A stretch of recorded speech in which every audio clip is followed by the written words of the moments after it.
Nining bulan sa Pebrero sa ulugon ang 36 civil registration month nationwide. Dinhi sa dakbayan sa Osamis sa ulugon pinaagi sa botan sa civil registrar. Sa pagkakaroon, adunay nakahanay nga mga kalihukan subay niining civil registration month uban sa tema Navigating the Future Together, Advancing Civil Registration and Vital Statistics in Shaping the Global and Regional Data Ecosystem.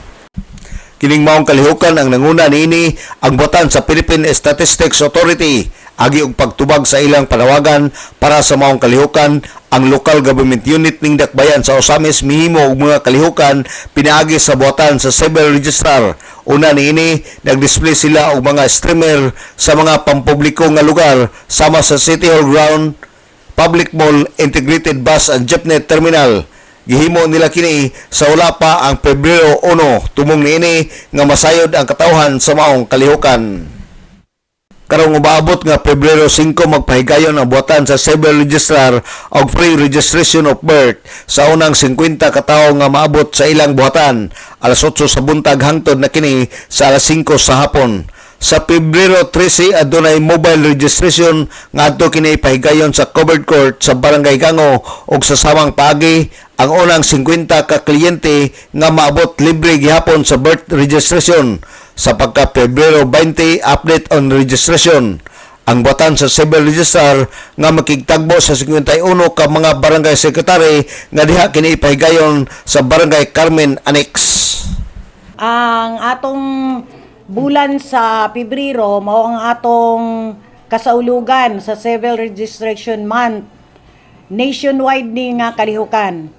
Ika-36 Civil Registration Month nato karong tuiga. Dayon agig pagtubag nato sa panawagan sa panguluhan man kini sa ato ang Philippine Statistics Authority. Agig pagtubag sa ato sa maong kalihukan ang atong local government unit of Osamis nagapahigayon og mga aktibidades.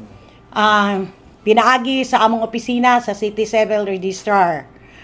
Una natong gibuhat niini sa wala pa ni tungtong ang February 1 nag-display na kita og streamer regarding aning activity nga makita ninyo diha sa City Hall ground, diha sa atong public mall og nausab sa IBGT. So gi-display nato ang streamer. Ang purpose ani is to aware the people. So information drive nato na nga pamaagi. Ang sunod niini nga kalihukan mo ang February 5. Himuon nato ang free registration of birth sa birth ra ha. For the first 50 clients. So ang mauna dinhi sa ato ang opisina sa City Civil Registrar. 50 clients. First 50 clients. Magsugod ta alas 8 taman sa mahuman sa alas 5. So ato ang office hour. Sunod, duna usab kitay pagabuhaton nga free mobile registration karong umaabot nga Pebrero 13 didto sa covered court sa Gango, Barangay Gango. Dahil magsugod ta alas 8 sa buntag, mahuman ta mga 4:30 pero dili pa nato maibalaan ana kay basin unyag naapay magsingabot ato na i-entertain gihapon, no? One day na siya. Mao gihapon ang pamaagi sa katong pizza 5. First 50 clients ang atong i-cater sa free registration sa birth. 51 doon na. Si Marisa Imperio ang labawng tinugyanan sa botan sa civil registrar ning dakbayan. Nanawagan si Imperio sa katawhan nga wala pa marehistro nga pahimuslan ang maong higayon.